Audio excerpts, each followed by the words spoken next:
pura vida. Soy Monito Cuentacuentos, Fabián Campos. Estamos en este programa que es su programa Monito Online. Y bueno, estamos transmitiendo desde la Soda, la esquina del Buen Sabor, que estamos ubicados justamente aquí en San Pablo de Barba Heredia, por el cementerio, justamente donde está la Virgen, 50 metros al oeste. Se dan la vuelta por acá, vieras qué rico, delicioso, económico. Pueden venir con toda la familia y disfrutar, también pedir express y participar en las diferentes dinámicas que estamos realizando por acá.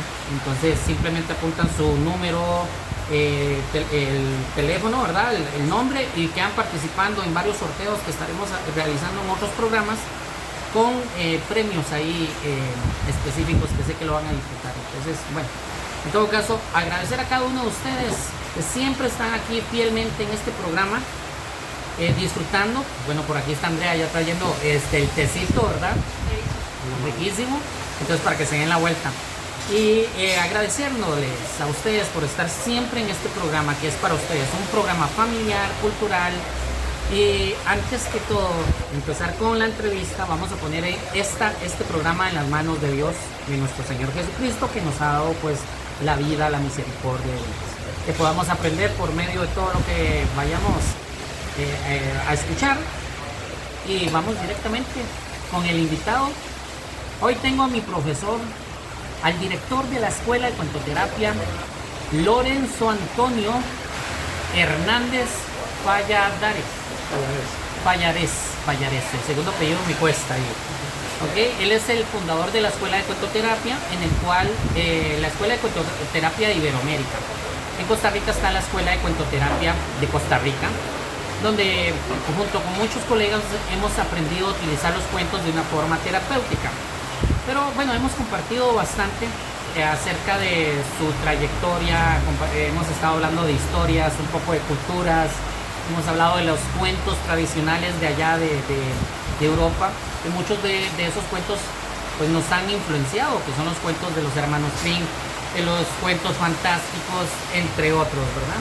Entonces hoy lo vamos a conocer su parte humana y su trayectoria.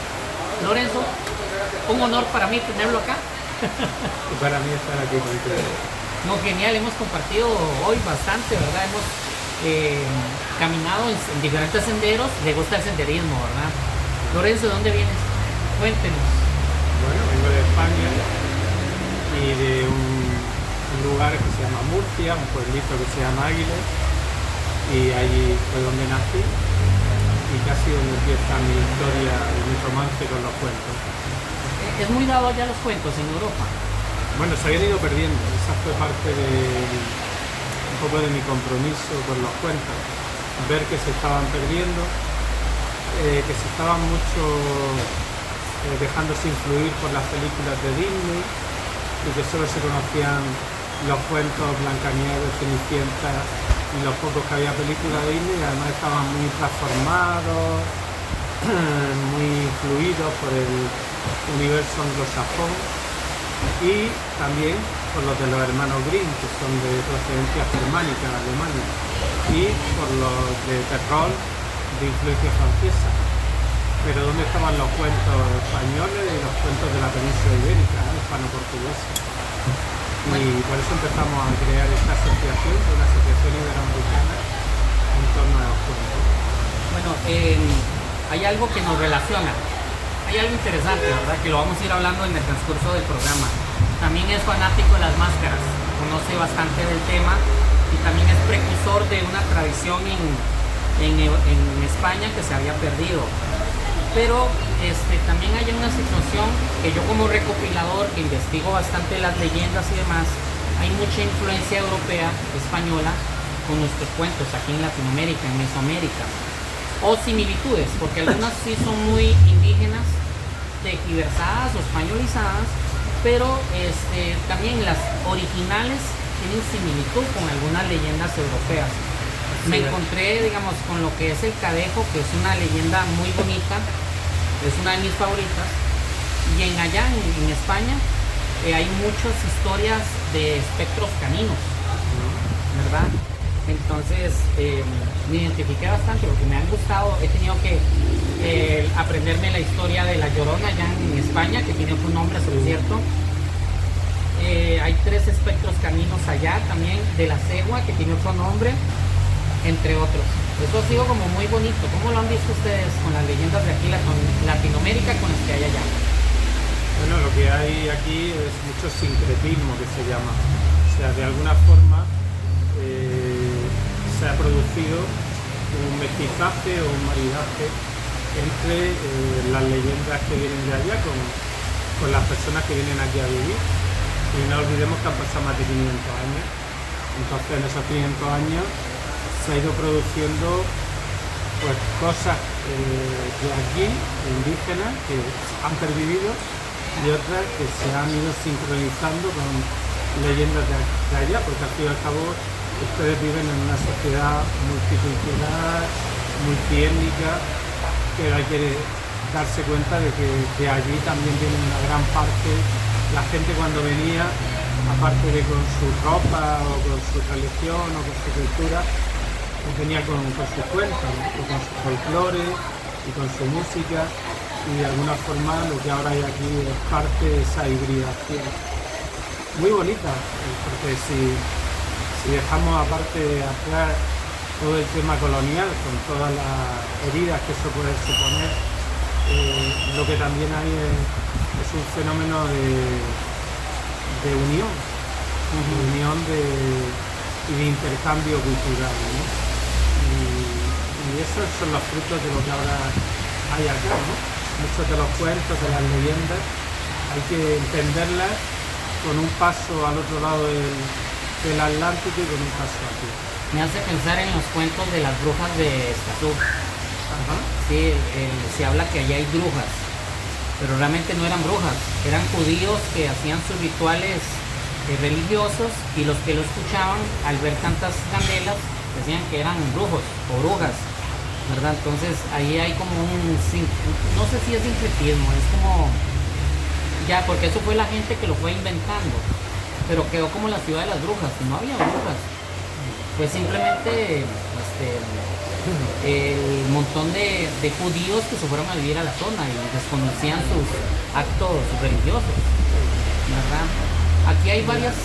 Sí, no, hay muchas veces, por ejemplo, la Inquisición tuvo por brujas a mujeres que lo único que eran serían como chamanas, eran mujeres en medicina, que también la había en Europa, y era gente que conocía el uso de las hierbas, cómo sanar, o por ejemplo que contaban cuentos, y en esos cuentos, pues claro, aparecían, antes que estaba contando una serpiente de 7 cabezas, o aparecían tapices voladores, o aparecían fenómenos de magia. Claro, las mujeres que contaban esos cuentos eran oídos por personas pues muy religiosas y con poco componente mágico simbólico, y entonces creían que eran brujas porque hablaban de eso, como si fueran reales, esos diablos, esos dragones, y fueron llevadas no a la hoguera, pero sí al tribunal de la Santa Inquisición, con el peligro de que hubieran sido quemadas solo por contar cuentos maravillosos o por hacer medicina con sus plantas. Todos estos días he estado hablando acerca de la historia de la mascarada en Costa Rica, y he hablado sobre el simbolismo de la mascarada. Es indispensable que en cada mascarada tenga el gigante, la giganta, el diablo, la calavera, el payaso y la bruja. Es indispensable que estén esos elementos. Y el simbolismo de la bruja es conocimiento y sabiduría. He tenido que explicar eso. En la mascarada, que muchas bibliotecas me han dicho, mira, lo queremos agarrar de ícono porque es interesante. Cómo se prohibía en Europa en aquellas épocas que los plebeyos leyeran. Y las únicas que leían eran las brujas que se encerraban o se escondían en el bosque. Y el pueblo las buscaba porque eran las únicas que sabían leer y transmitían todo el conocimiento de medicina y otros aspectos también de la vida social, porque los demás no tenían esa capacidad de leer. Y usted lo está repitiendo, entonces para que vean que lo que digo es cierto. Sí. A mí me gusta de todas formas, a nivel arquetipal, diferenciar las brujas de la hechicera. ¿En qué sentido? Porque digamos que la magia tiene un componente blanco y un componente negro. Tiene un componente de hacer bien y tiene un componente también de hacer mal. Existe una magia negra que intenta poseer la voluntad de la otra persona o hacerle daño. Para mí eso sería lo que se han llamado brujas, ¿vale? Con los aspectos, mira, en los cuentos siempre se dice que hay dos componentes, la etopeya y la prosopopeya. Son dos palabras así muy... Y dicen, ¿y eso qué es? ¿Vale? Si quieres lo explico. La prosopopeya es que cuando se describen en los cuentos un personaje como una vieja, que puede ser buena, puede ser una hada marina, puede ser una vieja que da buenos consejos, que es Sofía en la sabiduría. Entonces lo que va a decir es que es buena, que es humilde, que es elegante. Entonces la prosopopeya es la descripción física de cómo es esa persona. Ya que si yo te digo es bondadosa, es generosa, tú vas a pensar que es una persona buena, es una hechicera, ¿vale? O un hada del bosque. Pero si yo te digo, tiene la nariz arrugada, se ríe maliciosamente, y su mirada es maligna, los ojos chiquititos, que parece que llevan el mal dentro, ¿qué te estoy diciendo? Una bruja. Es una bruja. Una bruja negra, mala, es una persona que quiere hacer el mal. Malo. Esa es la prosopopeya, ¿vale? Más, aunque te he dicho algunos aspectos que son de calidad, que son etopeya, he mezclado los dos, porque la prosopopeya tiene que ver más con la imagen física.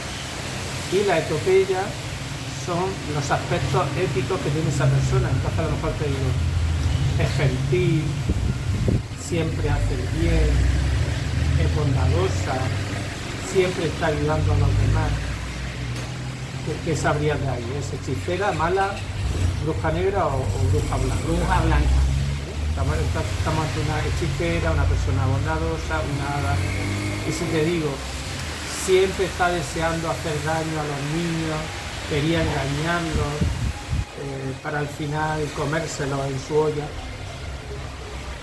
Es una bruja, es alguien malo, ¿vale? Esa es la etopeya, la descripción de esos aspectos. Me hace recordar la historia, la leyenda de la bruja Zárate. Aquí en Costa Rica tenemos una leyenda que es fantástica. Para mí la leyenda más mística que podemos tener, sobre una bruja que se enamoró de un terrateniente español, famoso Zárate, pero tenía las dos cualidades: ayudaba a la gente que tuviera enfermedades o que estuviera en pobreza dándole frutas, pero cuando llegaban se curaban de la enfermedad o las frutas se convertían en oro. Pero cuando alguien le hacía daño, no le caía bien, lo castigaba convirtiéndolo en un animal. O sea, practicaba el nahualismo, ¿verdad? Entonces era como un antagonista, es como un antagonista en la historia. Es buena para cuando se es necesario, pero es mala y dañina cuando quiere. Porque hay muchas historias donde simplemente transformó a personas en palomas con algún animal específico solo porque les cayó mal, ¿verdad? Entonces me hizo recordar esto que acabas de decir, me hizo recordar esta leyenda costarricense, ¿verdad? Que hay evidencia que sí existió. La bruja Zárate era una chamán, solo que por el hecho de que el terrateniente era Zárate, llegó a llamarse María Zárate. María porque fue el nombre que le impusieron y Zárate porque era el apellido del terrateniente. Pero sí existió, hay evidencia. Pero la leyenda es fenomenal. De hecho, hay hasta un lugar específico que es la piedra de Acerrí, que es donde ella aparece. Porque ella vive en una dimensión donde no hay tiempo, entonces se le puede invocar y aparece. Con el terrateniente Zárate, que lo maldijo siendo un pavo real. Era déspota, despectivo, altanero, orgulloso. Exacto. Si le puso como pavo real, seguro que era porque era muy ampuloso. Se la voy a pasar para que tal vez la utilice porque es lindísima esa historia. Pero todos estos días que he hablado sobre la bruja, mucho les ha gustado. He hablado del diablo, que significa el diablo en una mascarada, la calavera, el payaso, que es el bufón, Pero cuando llego a la bruja, vieras cómo les ha gustado la analogía de lo que representa una máscara en la bruja. Me gustó que me lo dijera porque me estás diciendo unos aspectos que no sabía explicar, ¿verdad? Porque algunos me decían, pero es que la bruja hace cosas malas. Entonces les Porque hay unas brujas que son malas. Y por eso la palabra bruja, yo no soy muy partidario de reivindicarla demasiado como bondadosa, sino dejar al lugar de la bruja buena, por decirlo de alguna forma, el lugar del hada, el lugar de la hechicera también, porque hechicera no es mala, ¿no? Sin embargo, el término bruja pues tiene un componente como más negativo, ¿no? ¿Los bufones allá qué es? Quiero hacer esa pregunta. Tengo un montón, ¿verdad? Pero... Vale, mira, bufón viene de bufo, que viene del sapo. Bufo es el nombre científico del sapo. ¿Del sapo? Sí, el sapo. Como si fuera una rana, pero con el sapo, el animal. Entonces el bufón es como un sapo. ¿Por qué? Porque normalmente quien hacía de bufones eran los enanos y las personas deformes, que tenían como joroba, y el bufón era el único que podía decir la verdad y no por ello matarlo el rey. Entonces, por ejemplo, el bufón salía en la corte así con trajes de colores, pero era un ser que andaba como tropezándose, porque en realidad era como una persona con un déficit físico, motor. Y asemejaba en su andar a un sapo cuando va andando, por eso le llamaban el bufón. Y si él, por ejemplo, quería decir, el rey se está acostando con la criada, entonces todos se caían, ja, ja, ja, ja. Era la verdad, pero se decía que si el bufón moría, esa misma noche moriría el rey, con lo cual el rey no podía decir que le corten la cabeza, y por eso era el único que podía decir la verdad ante el rey. Era un mal necesario, entonces. Bueno, era un poco el portador de la verdad. Ve lo que he dicho, no me deja mentir. Lástima que no grabé lo de ayer, pero sí hay otros videos donde he dicho eso. Era símbolo de inteligencia. Sin el bufón, el pueblo no podía expresar las verdades al rey. Ve que excelente, vea. Como anillo al dedo, ¿verdad? Sí. Y máscara, no sé si lo estuviste viendo, pero es un nombre más árabe que viene de masair, que es burlarse de alguien. Entonces es un burlador, el bufón es alguien que se bufa y que se burla, ¿no? Y entonces máscara viene de burlarse, de reírse. Aunque para los antiguos griegos la máscara era la personalidad, el ego. Entonces yo, poniéndome otra máscara, estoy representando quien no soy. Entonces de alguna forma son como las posibilidades de personalidad que tengo, y por eso la mascarada es como aparentarse quien uno no es, y para eso son las máscaras. Fíjate que ahora hay un estudio muy interesante que es no sé, que es una Nazaret Castellano, es una neuróloga española, una neurocientífica que ha hecho estudios para ver cómo la meditación funciona a nivel cerebral, ¿no? Pero ella es neuropsiquiatra y neuróloga, ¿no? Entonces Fabián lo que ha visto ahora es que en los estudios que están haciendo ahí en la Universidad de Madrid es que cuando tú cambias tu expresión de la cara, cambia tu emoción, no al revés. O sea, nosotros siempre hemos visto, claro, que si yo estoy triste, pues mi cara se pone triste. Si yo estoy alegre, mi cara, que es mi máscara, se pone alegre. Pero si tú estás triste y yo te digo sonríe y mantienes la sonrisa durante más de 3 minutos, al final tu cerebro produce endorfinas de felicidad y terminas por estar feliz. Y qué interesante, vieras que, vea, le voy a comentar. Parte de la tradición aquí en Costa Rica, ahora que ayer celebramos el Día Nacional de la Mascarada Costarricense. Nosotros amamos esto, lo vivimos a pasión. En todos los cantones, en muchos pueblos que se vive esto. Pero por la relación que tengo con muchos mascareros y amigos que compartimos esta pasión, tengo unos amigos que son muy introvertidos.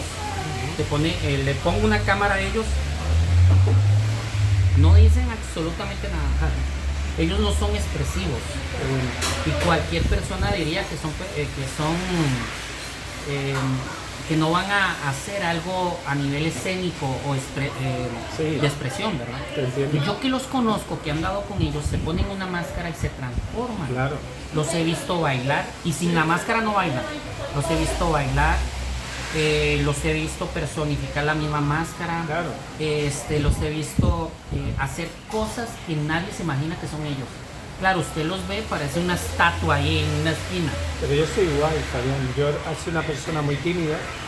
Yo digo que soy un tímido reconvertido. Tú sabes que yo ahora doy conferencias delante de 50, 200, 500, 2000 personas. Soy capaz de gastar bromas, de atraer al público. Pero eso lo aprendí precisamente con el carnaval y con la mascarada. Yo me ponía una máscara y te puedo decir que en mi pueblo dejé de ir al concurso de máscaras porque yo me llevaba todos los años el primer premio como lo más divertido de la noche del carnaval. Y fíjate, yo era un psicólogo, una persona seria, erudita, pero yo me ponía una máscara y ya podía jugar a hacer cualquier cosa. Y eso me fue muy útil. Ahora estaba viendo una foto, no sé si lo tienes por ahí para mostrarlo acá una foto donde usted está disfrazado, porque él rescató, Lorenzo hace algo muy parecido o hace lo mismo que yo hago, somos colegas. Se dedica a recopilar historias, tradiciones y demás. Y por medio de sus investigaciones encontró una tradición que había muerto, que es sobre un tipo de disfraz y máscara, ¿cómo es que se llama? La musona. La musona, aquí está, ¿verdad? Y hoy en día ya se rescató esa tradición. Aquí está, este es el del centro, ¿verdad? No, el de la derecha, izquierda suya. Ah, ok, ahí está. Entonces, como ustedes lo pueden ver, esto pueden googlear musona. Aparece en Wikipedia. Sí, musona carnaval. Musona carnaval. Y bueno, es una de las tradiciones que hay que ponerse una máscara, de maquillarse, ponerse un montón de accesorios naturales también. Y ahora, bueno, es una fiesta grande allá, ¿verdad? Sí, se recuperó. Era una fiesta que no se sabía de dónde venía, pero había desaparecido durante la guerra civil y la dictadura, durante más de 50 años. Y lo que hicimos fue volver a ponerla en valor, volver a disfrazarnos, volver a salir a la calle los días de carnaval.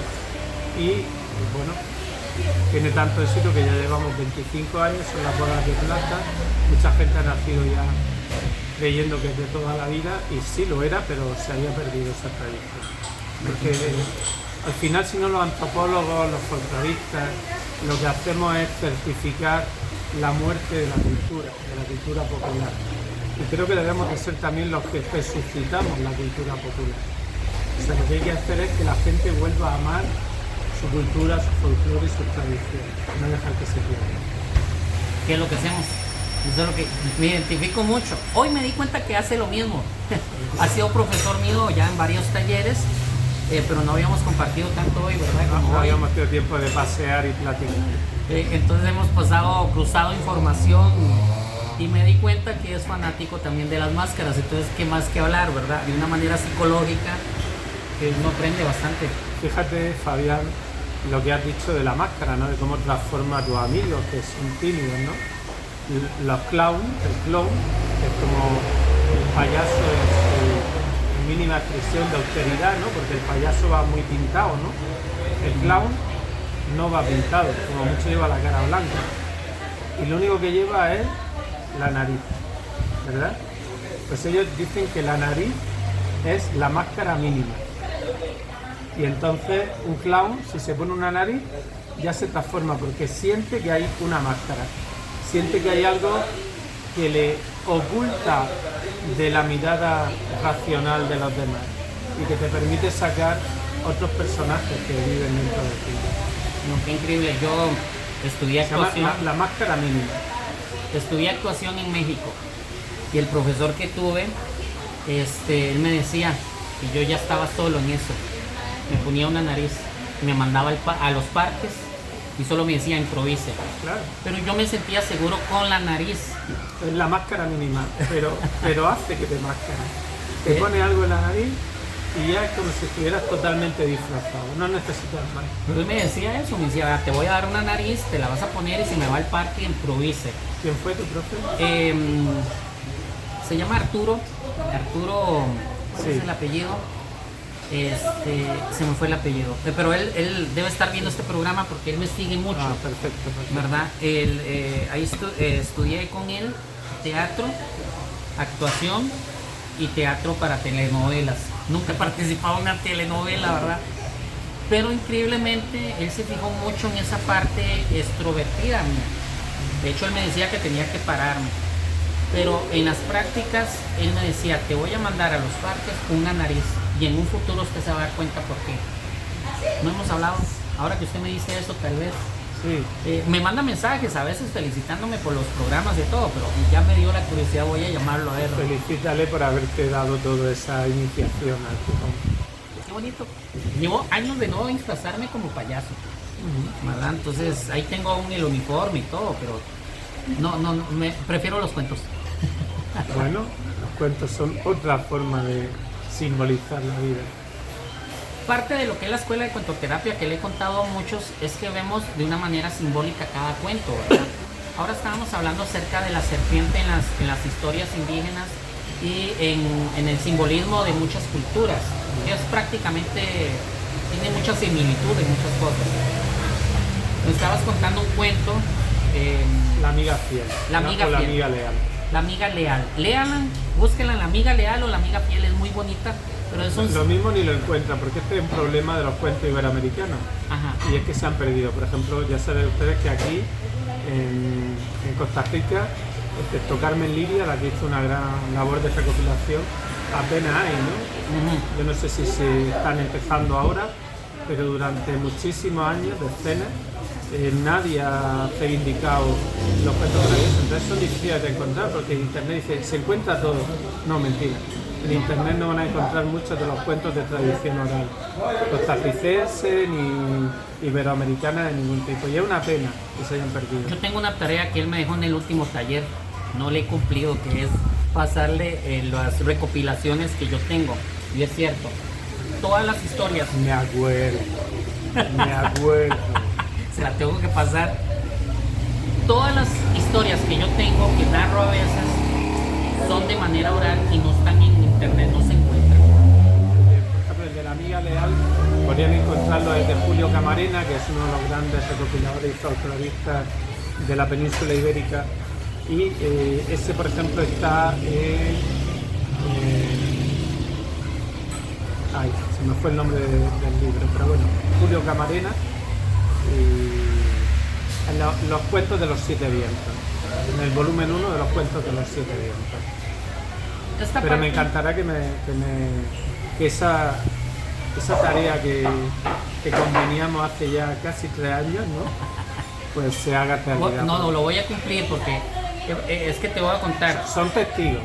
Ustedes son testigos. Lo acaba de prometer. Ya me lo prometió a mí antes y no lo ha cumplido. Pero espero que teniendo a cientos, a miles de personas de testigos, ahora sus juramentos se acierten. No, y es que muchos de los que ven el programa Me gusta gastar bromas, ¿eh? son personas que he entrevistado sacando estas historias. Entonces, para que vean que estas historias que ustedes me han contado, yo las he documentado y algunas hasta he investigado para certificarlas, llegan a buen puerto. En este momento, bueno, a la escuela de cuentoterapia, en los libros que se van a publicar y demás. Me estaba haciendo todo buscando todos los cuentos que tengo, son cualquier cantidad, más de 300.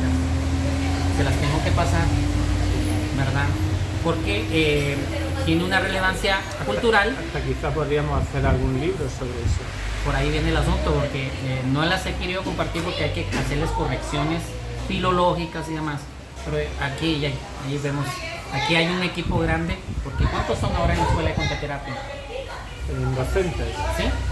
yo creo que estaremos entre los 15 o 17 docentes. Son bastante muy profesionales todos. Entonces, algo que... Y socios, creo que estamos ya por los 100 y pico socios. Ahora, algo que he notado, bueno, que he aprendido mucho en la escuela es que hay mucho simbolismo en los cuentos, no es de leerlos. O sea, tiene, además de un mensaje positivo, tiene un mensaje oculto, que son los Sí. las alegorías de cada personaje. ¿Cómo se vio eso? Para mí eso fue una aventura nueva. Bueno, hay una escuela, que es la escuela junguiana, que siempre ha sido muy interesada por los cuentos. Luego tenemos dentro de la escuela junguiana hay personas que han sido muy famosas, como Clarissa Pinkola Estés, el libro de mujeres que corren con lobos. Luego María Luisa Bonfrán, y luego todos la escuela arquetipal, que se llama, que son otra variante del mundo junguiano arquetipal. Pero bueno, también dentro del psicoanálisis de los cuentos de hadas, de Bruno Bettelheim, muchos autores los que han estudiado esto. Pero yo lo que hice fue decir, ya, pero ¿cómo cogemos un cuento y cómo podemos llegar a ese nivel de análisis que era, te diría, como muy intuitivo, tal y como se hacía hasta ahora? Y por eso empecé a intentar la cuentoterapia. La cuentoterapia no es el uso de los cuentos con fines terapéuticos, no para curar una enfermedad física, sino para curar aspectos emocionales, aspectos de salud mental, aspectos de autoconocimiento, de autodescubrimiento, ¿no? En la salud en el término general de la palabra. Y entonces vi que no había nada metodológico.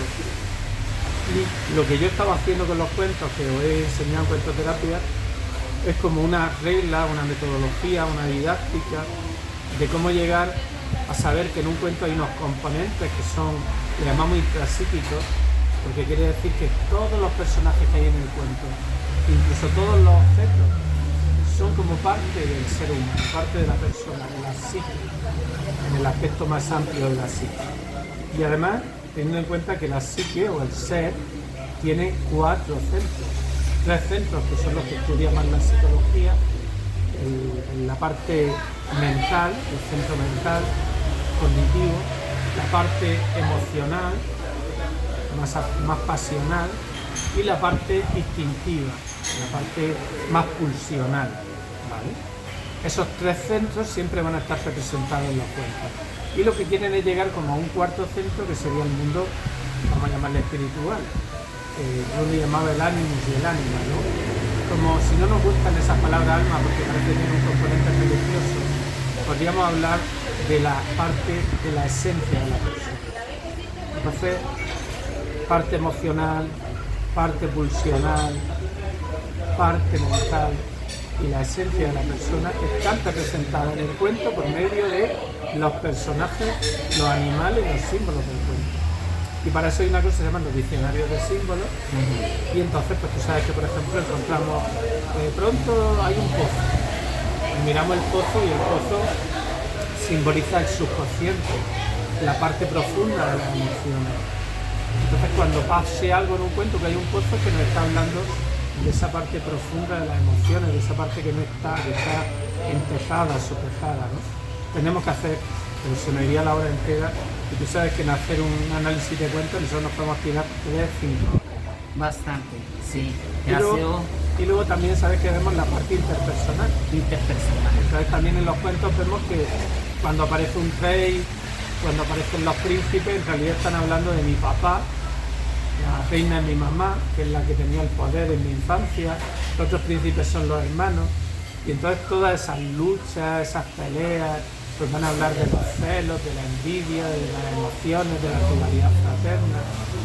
Entonces los cuentos fueron hechos en una época muy antigua de la humanidad por hombres y mujeres sabios que querían enseñarnos para que no cometiéramos los mismos errores, para que pudiéramos alcanzar la felicidad. Es increíble, les voy a comentar a todos.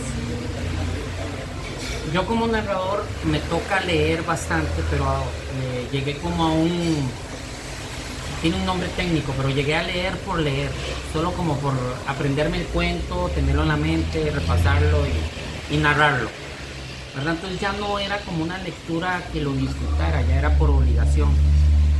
En el momento que llegué a conocer el mundo de la cuentoterapia y saber de que cada cuento tiene una simbología, un mensaje oculto ahí que hay que descubrirlo, comencé a leer la hermenéutica. La hermenéutica de los cuentos.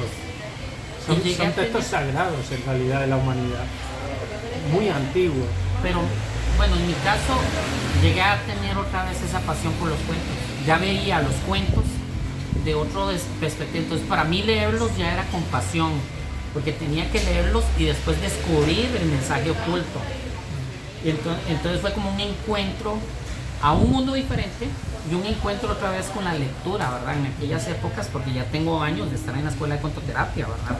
Sí, porque además los cuentacuentos hacen una labor preciosa, que es que no mueran esos cuentos y que se perpetúen.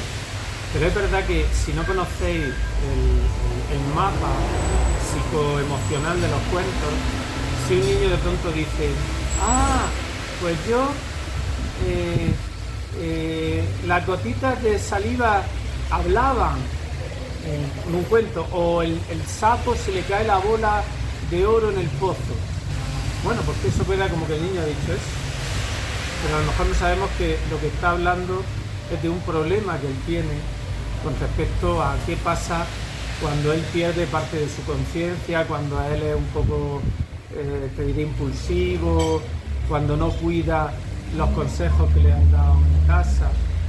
Entonces, claro, cuando tú empiezas a conocer ese lenguaje simbólico del cuento, pues también puedes ayudar a ese niño siendo maestro, siendo psicólogo, siendo su médico, siendo enfermera, o incluso el cuentacuentos, sí puede ayudarle a decir, pues mira, vamos a jugar, vamos a hacer tú este personaje y yo otro. Y nada más que con eso, no hacemos una terapia psicoterapéutica. Lo que hacemos es que tome más conciencia del mensaje que tiene ese cuento. Y entonces a lo mejor se lo repetimos, a veces los niños necesitan, tú sabrás que a veces te piden que repitas un cuento, en vez de que haga uno nuevo, ¿no? Te estaba contando, es que estoy pasándolo con varios amigos que están a casa, por cierto, que me piden que les cuente cuentos, porque mis cuentos, ya hay de todo, desde niños para adultos. Curiosamente los vuelvo a ver y me piden otra vez que les cuente el cuento. El mismo. Mira, los antiguos maestros sufíes decían que el cuento hay que leerlo al menos 3 veces.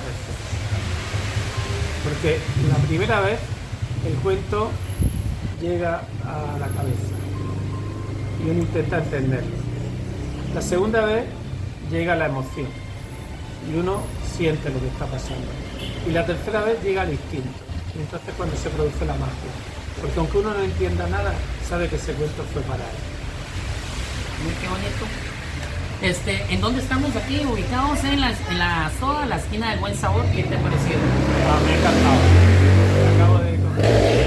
Acabo de tomar un pescado empanizado fabuloso y ahora estoy aquí tomándome una aromática, una infusión deliciosa. Aromática, es un té bien rico. Yo estoy con un café. Aquí van a ser atendidos por el personal, que son gente maravillosa con un gran amor. Y hay menú de todo tipo, desde comida rápida hasta comida, como digo yo, ¿verdad? Hay arroz, hay casados, entre otros, entonces se pueden dar la vuelta. Recuerden que estamos grabando los martes y jueves, aunque hoy es miércoles, ¿verdad? Algo diferente, pero pueden venir, estar aquí detrás de cámara y pueden ganarse tal vez algún premio de los patrocinadores sin ser comprometidos, simplemente dependiendo de la dinámica se le entrega el premio. Entonces aquí los esperamos y vienen invitados de, bueno, hay un listado ahí bien bonito. He de decirte que el batido de fresa que me he tomado es el más rico que me he tomado, de leche, de fresa, de verdad. Y estamos ubicados justamente en San Pablo de Barba de Heredia, por el cementerio donde está la Virgen, 50 metros al oeste. Aquí se dan la vuelta y a disfrutar aquí en la Soda, la esquina del Buen Sabor. Y bueno, continuamos con la entrevista. Estamos con Lorenzo Antonio Hernández Pallares. Sí. Ahora sí lo dije bien, como debe ser, ¿verdad? Acuérdate que nos habíamos dejado, monito, lo de la serpiente. Habíamos hablado del cuento de la amiga fiel, pero como lo habíamos hilado cuando tú me contaste la historia de los indígenas de aquí, de los, ¿cómo se llaman? Los huetares. Los huetares. Y cómo tenían su dios serpiente y cómo bajaba de la montaña.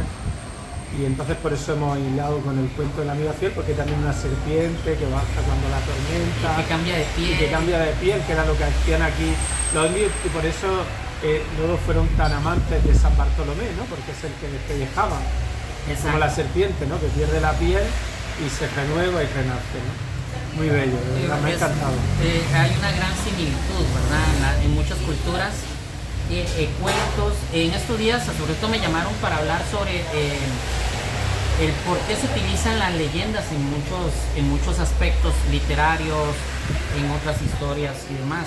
Y es que viene esto. ¿Qué significa la serpiente en un cuento? Tiene un simbolismo específico, pero no lo vamos a decir para que ustedes se apunten a algún taller de cuentoterapia y aprendan todo este simbolismo que es genial. Pues mira, este fin de semana, no sé si llegarán ya a verme, pero este fin de semana, 1 de noviembre, voy a dar el taller sobre el segundo arquetipo de transformación de Jung, que es la lucha contra la serpiente, contra el dragón, porque las serpientes son formas del dragón. Muchas veces el dragón de 7 cabezas son como 7 serpientes que tienen encima, y es la lucha del guerrero, de la persona, el hombre o la mujer, que quiere no dejar que haya una parte suya que sea draconiana, que se coma a los demás, que sea violenta, que sea invasiva, que sea déspota, ¿no?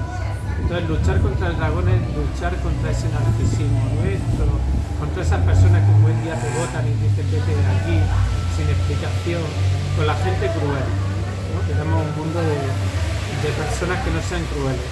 Las personas crueles son porque dejan salir a su dragón, y hay que hacer una guerra santa interior contra el dragón, hay que cortarle la cabeza al dragón, porque el dragón nunca es bueno. Ya me interesó, quiero ir a ese taller, pero no puedo, tengo eventos, madre. Al próximo, seguro. En el próximo, pero que voy a estar en ese taller, voy a estar, porque son muy interesantes. Dígame una cosa, ¿cómo son las leyendas allí en Murcia? ¿Hay leyendas específicas? Sí, claro. ¿Qué tienen por ahí? Todo pueblo tiene sus propias leyendas, pero me gustaría como aprender o saber en este momento alguna leyenda, una historia allá en Murcia bien bonita, que pienso ir allá a hacer una gira muy pronto, ¿verdad? Mi profesor me va a ayudar. ¿Cómo le dices? ¿Quieres que te cuente una? Sí, aquí a toda la gente. Mira, por ejemplo, allí se dice mucho, y hay gente que no sabe ni por qué viene, se le dice a los niños, saben más que los ratones colorados. Saben más que los ratones colorados. Colorados, ¿sabes? Son rojos, ¿no? Uh-huh. Entonces, bueno, esa frase está ahí y mucha gente no sabe que eso es porque los niños veían en la huerta, la huerta se conoce que lo que es huerta, ¿no? En el campo, ¿no? El potrero donde hay frutales,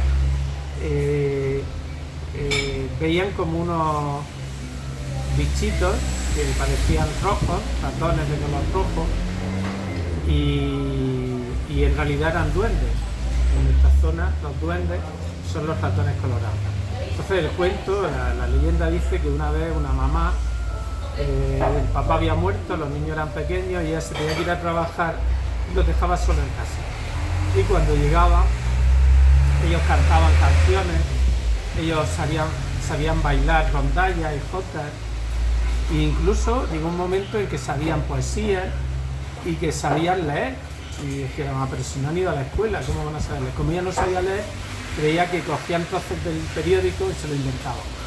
Entonces fue al sacerdote y dijo, ¿cómo puede ser? A ver si es brujería, mi hijo aprenden cosas de la nada, ¿no? Entonces el cura fue a hablar con el médico, con el farmacéutico en el pueblo, y dijeron, bueno, para saber si realmente saben leer, llévele esta palabra, ¿no? Entonces le escribieron una palabra que era Maimónides. Entonces le dijo a su niño y a su niña pequeño, ¿qué pone aquí? Y ambos dijeron, Maimónides, mamá. Entonces se lo contó al cura y al médico y al farmacéutico, y dijeron, pues verdad, es lo que pone. Pero ¿cómo han podido aprender a leer? Y canciones. Entonces dijo, usted vigílelo y mañana en vez de irse al campo a trabajar, quédese debajo de la ventana a ver qué pasa. Entonces la mamá se quedó debajo de la ventana y de pronto empezó a oír unas vocecitas pequeñas que cantaban la, la, la, la, la, la, y como una guitarrita. Entonces se asomó por la ventana y vio que estaban sus niños y que había unos ratoncitos, pero que llevaban una chaquetita de color roja, unos pantaloncitos rojos y un gorrito de color rojo.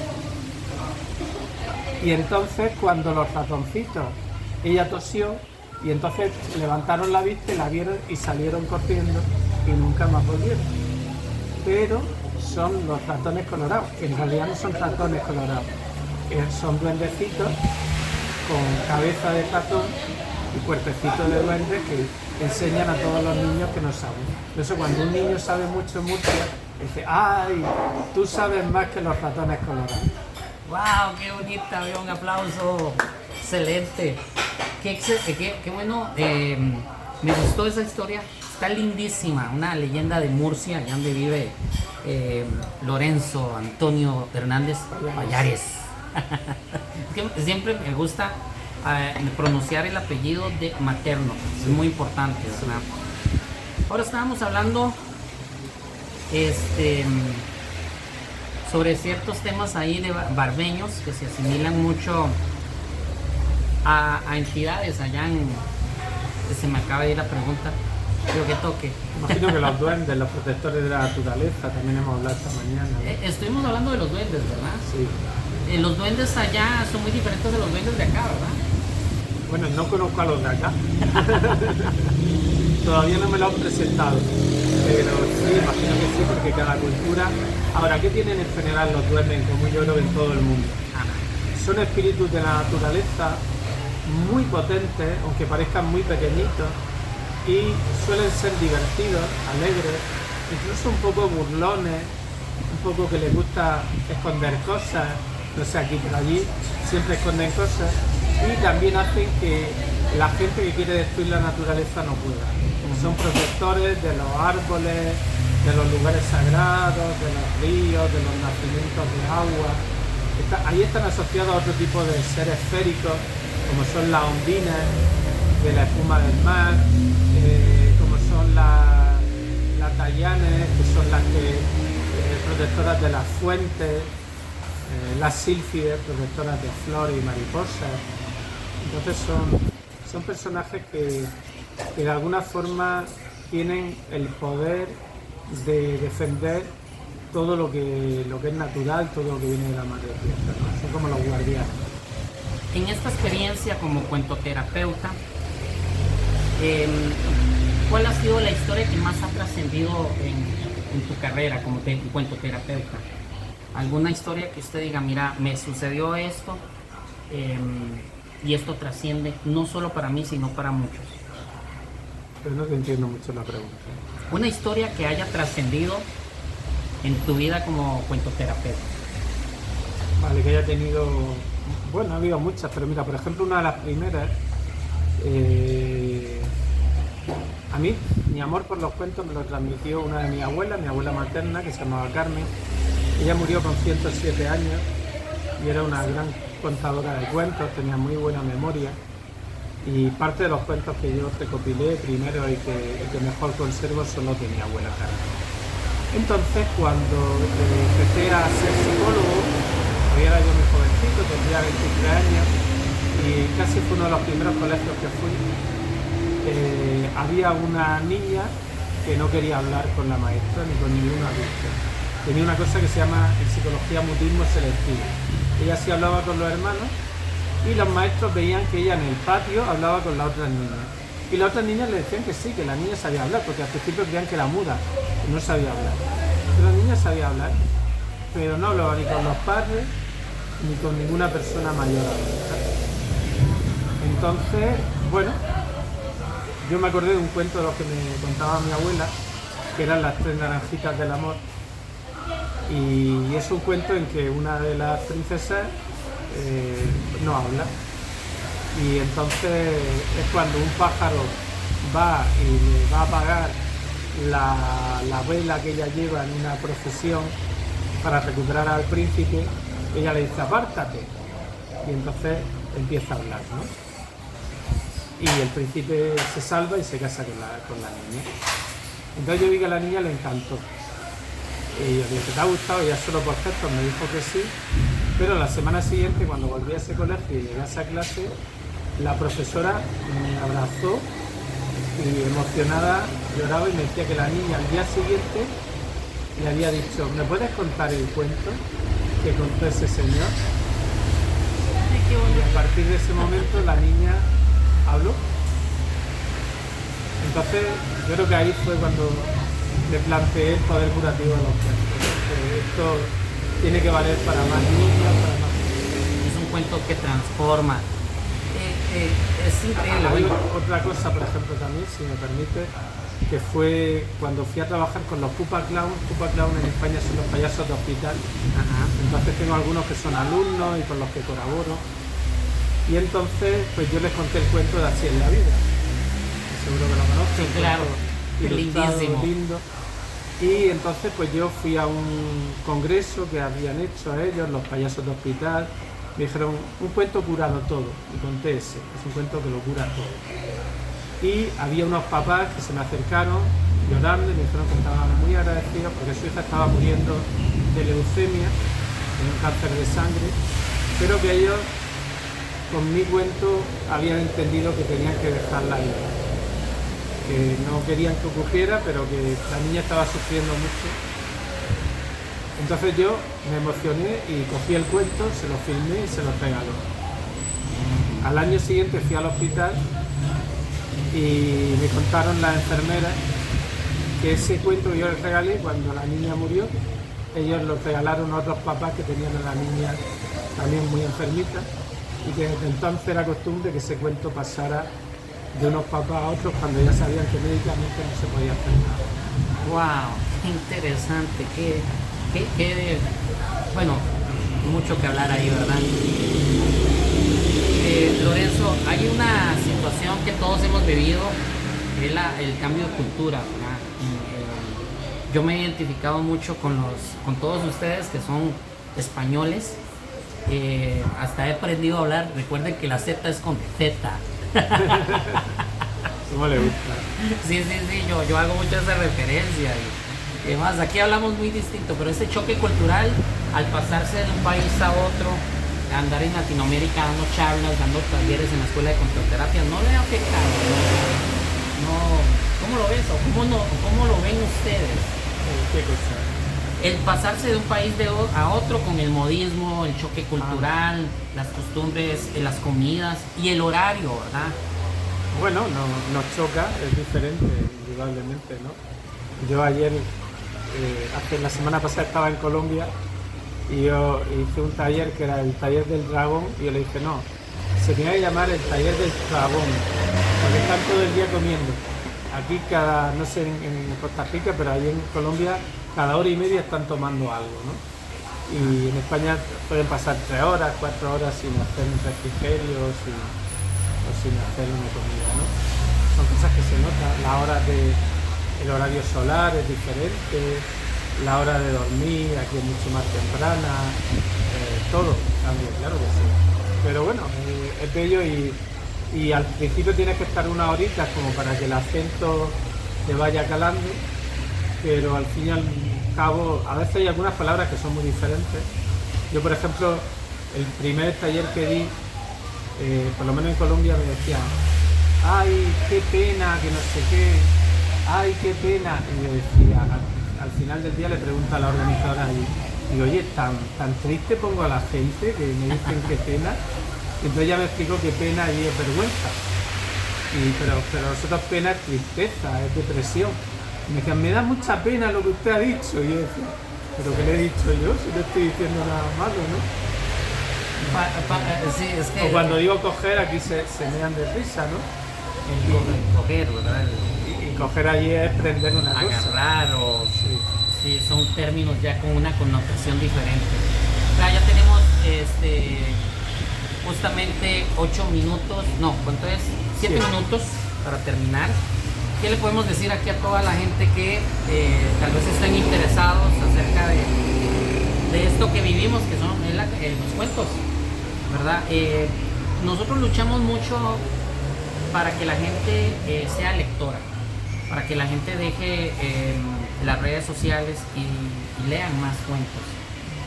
Vivan esto, es lo que vivimos todos los narradores, yo creo que no solo en Costa Rica, en todo lado, y se hacen campañas de lectura, entre otros, y hacemos pues alianzas con diferentes bibliotecas para que la gente esté más interesado en los cuentos, entre otros temas, ¿verdad? ¿Qué consejos nos puede dar sobre esto de los cuentos, la lectura, todo lo que conlleva esto? Bueno, yo creo que la oralidad es el precursor de la lectura. Si a un niño no se le enseñan palabras, no se le hacen amar un poquito las cosas que está viendo, que está viviendo, por medio de la narración oral, luego no va a acceder a la lectura. Y luego también cuando a veces le leemos cuentos, también le despierta el interés, yo también quiero saber esos cuentos. Entonces para mí el cuento es diría que es la puerta mágica que lleva al amor a la lectura. Si un niño no ha tenido el amor a los cuentos, no va a tener amor a la lectura. Excelente. Bueno, gente, les hago la invitación para los que estén interesados a inscribirse a algún taller de la Escuela de Cuentoterapia en Costa Rica, pues lo pueden buscar ahí en las redes sociales, ahí viene la información. El director es... Ahora está Marta Ureña y Wagner, actualmente lo está llevando Wagner. Ok, pueden buscar, bueno, ahí está el teléfono, ¿verdad?, de la Escuela de Cuentoterapia. Se inscriben a alguno de los talleres con maestros de mucha calidad que enseñan, pues, por medio de los cuentos, cómo tratar algún tema específico. Y esperemos que muy pronto algunos de los miembros ilustres de Costa Rica se animen a ser también docentes y a hacerse cuentoterapeutas. Vamos a trabajar en eso una vez, trabajarlo bien bonito, porque tengo que cumplir con la tarea que me pidió, entonces vamos a cumplir por ahí. Y también invitarlos que si tienen historias, que las compartan. Si no son narradores o no quieren sacar un libro, ¿okay?, búsquenos para nosotros documentarlo, porque son historias de interés cultural que se necesita que las nuevas generaciones las tengan, ¿verdad? Entonces, de pura vida, yo creo que hemos disfrutado bastante, yo he aprendido bastante, la he pasado muy bien. Se nos está olvidando la parte que me gustó mucho, la del tururo. Ah, sí. Es que hay un sendero aquí en Barba que se llama Tururo y la poza se llama Tururo.